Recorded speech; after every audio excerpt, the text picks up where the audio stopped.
मैं मुकेश सहाय और मेरे YouTube मंच पर आपका स्वागत है। विवेचना में आज हम विश्लेषण करेंगे हिंदू धर्म या यूं कहें कि सनातन धर्म में एक बहुचर्चित शब्द है मोक्ष। शायद यह हमारे जीवन दर्शन का यह सबसे बड़ा हिस्सा है। जीवन जैसे ही चलता है हम लोग इतने उलझ जाते हैं कि जीवन के बाद की क्या दशा होगी इस पर हमारा कोई मनन और चिंतन नहीं होता है। हालांकि मोक्ष की अवधारणा केवल हिंदू धर्म की अवधारणा नहीं है, इससे मिलती जुलती या यूं कहें कि इसके समानांतर बौद्ध धर्म में निर्वाण की अवधारणा है और जैन धर्म में कैवल्य की अवधारणा है। अगर हम क्रिश्चियन धर्म में देखें तो वहां पे भी आप देखेंगे कि एक अवधारणा है सैल्वेशन की। लेकिन जितनी भी अवधारणाएं हैं उन अवधारणाओं को अगर हम गौर से उनकी तहकीकात करें, यहाँ तक कि इस्लाम में भी एक न्याय के दिन की अवधारणा है, कुल मिलाकर उससे मिलती जुलती अवधारणा है। लेकिन ये क्या है? जीवन पर्यंत जो असली सत्य है वो मृत्यु है, हम सभी जानते हैं। जीवन में जो 3 आयाम है, 3 डायमेंशन जीवन, हम उसी को अपना असल सत्य मानकर चलते रहते हैं। लेकिन इन दिनों जब से क्वांटम टनलिंग को नोबेल मिला है और अब एक नई बात क्वांटम फिजिक्स में जुड़कर आई है, वह है क्वांटम कॉन्शसनेस। यानी क्वांटम फिजिक्स भी अब ये कहती है कि अगर किसी फ्रेम ऑफ रेफरेंस से अगर आप दुनिया को देख रहे हैं तो वो दुनिया एक भ्रम है, जिसको शंकराचार्य ने बहुत पहले कहा कि जगत मिथ्या, ब्रह्म सत्य। क्या है ये सनातन अवधारणा और मोक्ष का मतलब क्या है? और हमारे जीवन के बहुत सारे आयामों में यह जो परिचर्चा है, यह जो बात चलती रहती है कि मोक्ष आखिर ये है क्या? अगर हम शास्त्र को देखें तो यजुर्वेद में बहुत स्पष्ट रूप से यह लिखा हुआ है कि अगर आपकी मृत्यु होती है तो सीधे सीधे आप ब्रह्मलोक गमन नहीं करते हैं, पहले आप पितरलोक जाते हैं। हमारे यहाँ इस तरह से कई लोकों की अवधारणा है जो मृत्यु के बाद आती है, जैसा कि आप देखेंगे स्वर्ग लोक, पाताल लोक, नरक लोक, वैकुंठ लोक, और अंत में एक लोक है जिसको हम लोग ब्रह्मलोक कहते हैं। बिग बैंग थ्योरी को भी अगर हम देखें तो वो कहती है कि सुई की नोक के 1,00,000वें हिस्से जैसा कुछ था, जो पूरे आज जो ब्रह्मांड की जो घनत्व है उससे भी घनी चीज थी, जिससे कि जिसके फैलाव से, जिसके विस्फोट से आज इस ब्रह्मांड का निर्माण हुआ। और ऋग्वेद में भी बहुत स्पष्ट हिरण्यगर्भ सूक्त में लिखा है कि पहले कुछ भी नहीं था और पूरी सृष्टि उसी से निकली। ये कुछ नहीं की अवधारणा बिल्कुल बिग बैंग थ्योरी से मिलती है। जिस तरह से अब क्वांटम भी इस बात पे आ गया है कि कॉन्शसनेस को अब माना जाए, बिकॉज कॉन्शसनेस, अगर आप पूरे यूनिवर्स को देखेंगे तो पूरा universe positive, negative and neutral में है। हमारे यहाँ इसी को सतोगुण, रजोगुण और तमोगुण कहा गया है। तो तब लोग इसको मजाक समझते थे, लेकिन आज के जो क्वांटम फिजिसिस्ट हैं वो ये मानते हैं कि अगर आप, जब तक आप में ईगो है तब तक आप उस ब्रह्मांड से कनेक्ट नहीं हो सकते हैं। अगर आप अपने पूरे ईगो को निकाल दीजिए, सरेंडर कर दीजिए, और तब आप कायनात से कुछ भी मांगेंगे, वो आपको लॉ ऑफ मैनिफेस्टेशन और लॉ ऑफ अट्रैक्शन के तहत कुछ न कुछ देगा। खैर, आइए इस विमर्श पर आते हैं कि आखिर मोक्ष है क्या।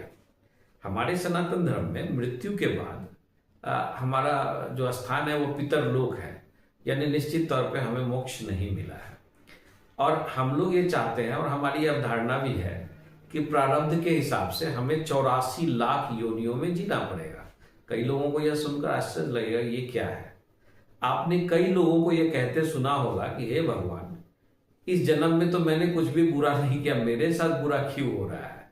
यहाँ पे प्रारब्ध का सिद्धांत पूरी तरह से आपको दिखाई देगा, यानी पिछले जो 84 लाख योनियों में जो आपने कर्म किए हैं उनका हिसाब है, और इसीलिए इस जन्म के कर्मों का हिसाब हो सकता है आपको अगले जन्म में मिले या जो भी हो। तो ये एक जन्म का तो है नहीं। आप अगर अपने पिछले जन्म में कुछ अर्जित करते हैं या कुछ कर्म किए हैं तो वो आपका संचित कर्म है, और इस जन्म में जो आप करेंगे वो अर्जित कर्म है। और संचित कर्म और अर्जित कर्म, इन दोनों को जब तक जोड़ा नहीं जाएगा तब तक प्रारब्ध नहीं निकलेगा, क्योंकि प्रारब्ध का मतलब ही होता है संचित और अर्जित दोनों कर्मों का योग। इसीलिए किसी ने कहा कि प्रारब्ध पहले रचा फिर रचा शरीर। आपने ये सुना होगा कि अर्जुन की मुलाकात महाभारत में, गीता में जब कृष्ण करवाते हैं उसके पुत्र अभिमन्यु से, तो अभिमन्यु कहता है कि कौन पिता, मैं 3 जन्म तो मैं आपका पिता था, 2 जन्म आप मेरे पिता हो गए, तो इसमें आप मेरे पिता कैसे हो गए। यानी अगर हम उस प्रारब्ध की अवधारणा को समझे, जिसको गीता में भी बहुत स्पष्टता समझाया गया है, तो कोई किसी का पिता नहीं है और पृथ्वी के बंधन बहुत क्षणिक हैं, और इस बंधन का उतने दिन तक ही योग है, क्योंकि मृत्यु और जन्म अकेले ही होता है। तो बहुत बड़ा बंधन जो आपको लगता है, इसलिए शंकराचार्य ने बहुत पहले ही कह दिया कि ये माया है, जगत मिथ्या है, माया है, रस्सी जैसे सांप रात में दिखता है, बिल्कुल वैसे ही है। अब सवाल है कि फिर हमारा जो शरीर है वो क्या है।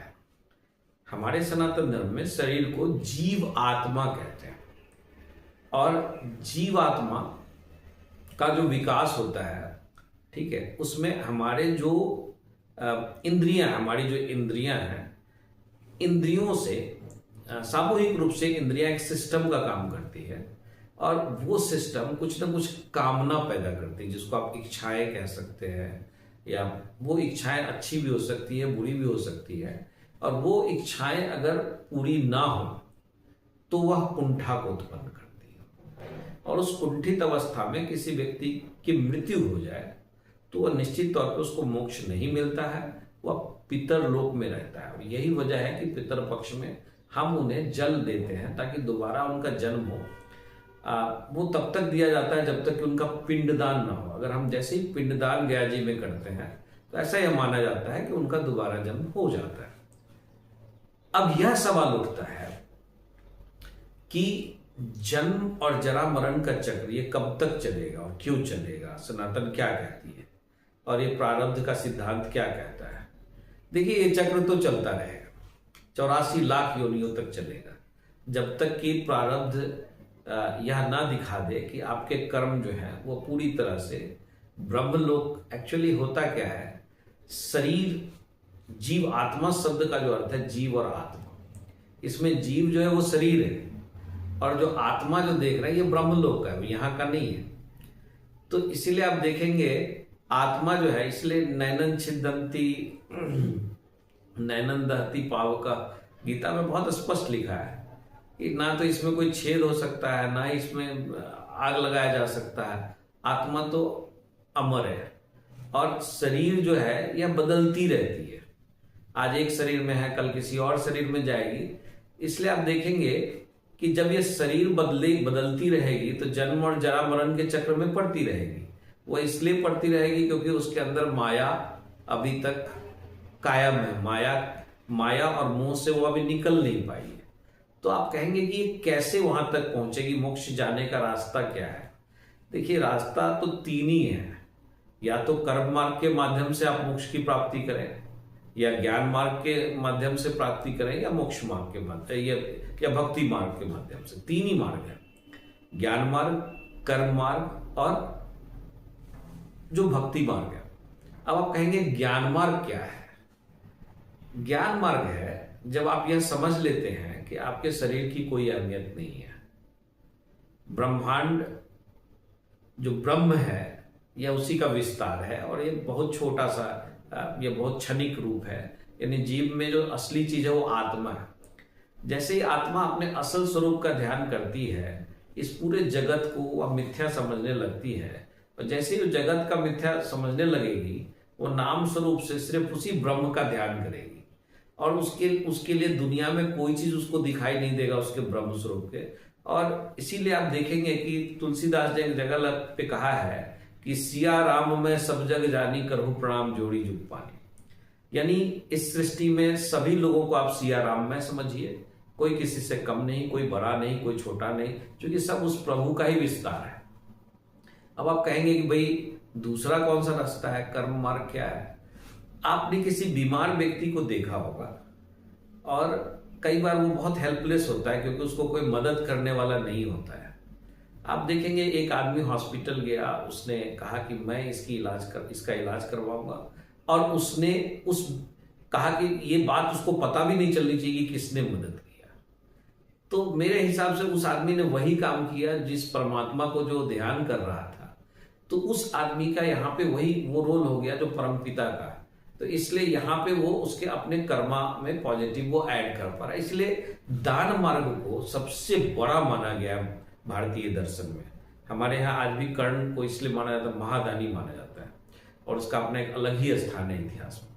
आप देखेंगे कि इस्लाम के सूरा 3 में ये लिखा हुआ है कि किसी ने कहा कि जिब्रील ने कहा कि भाई अगर तुम हमें एक दोगे तो हम तुम्हें 700 गुना करके देंगे, हमारे बंदे को अगर तुम एक देते हो।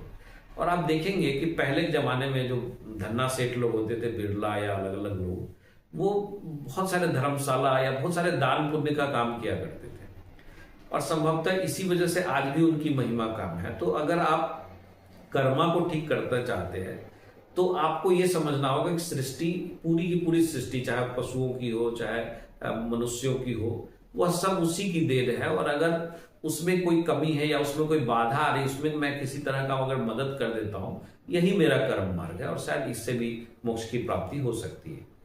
तो आप कहेंगे तीसरा मार्ग क्या है? तीसरा मार्ग है भक्ति मार्ग। एक्चुअली यह दूसरे मार्ग का ही विस्तार है। जैसे ही आपको ये समझ में आ जाता है कि भाई ब्रह्म के अलावे कुछ भी सत्य नहीं है, तो आप पूरी तरह से उसके प्रति तल्लीन हो जाते हैं। वो जो देगा तो खाएंगे, जो नहीं देगा तो भूखे रह जाएंगे। जब यह सोच आपके मन में आ जाए और पूरी तरह से आप उसके ध्यान में, साधना में लीन हो जाए, तो यह मार्ग है भक्ति मार्ग। भक्ति मार्ग में अपने ईगो को पूरा जीरो कर दिया जाता है। इसलिए कबीरदास कहते हैं कि कबीरा ई घर प्रेम का, खाला का घर नाही, शीश उतारे भूई धरे तब पैसे घर माही। कबीरा तब ये एक तमूरा है, तमूरा प्रेम का दिन 10 लेहू बजाए, बहुत अच्छी बात उन्होंने कही है कबीरदास ने। तो हमें यह समझना होगा कि ये 3 मार्ग हैं, ज्ञान मार्ग, कर्म मार्ग और भक्ति मार्ग, जिनसे हमें मोक्ष की प्राप्ति होगी। एक्चुअली इसके अलावा जितनी चीजें आपको दिखाई देती हैं वह सब माया है, और जो भी चीज आप समझते हैं कि या तो अनुष्ठान करते हैं या जो भी आप करते हैं, आडंबर करते हैं, यह सब दिखावा है। एक्चुअली सनातन जो दर्शन है वह दुनिया को एक बड़ी समझ की तरफ ले जाता है, और ब्रह्मांड की सबसे विकसित और सबसे वैज्ञानिक समझ की ओर ले जाता है। इसको बहुत सामान्य समझ की दृष्टि से आप समझ भी नहीं पाएंगे जब तक आपके अंदर अध्यात्म का जन्म नहीं होगा। यह दर्शन आपको अबूझ पहेली लगेगी। मैं चाहता हूं कि सनातन के इस दर्शन को आने वाली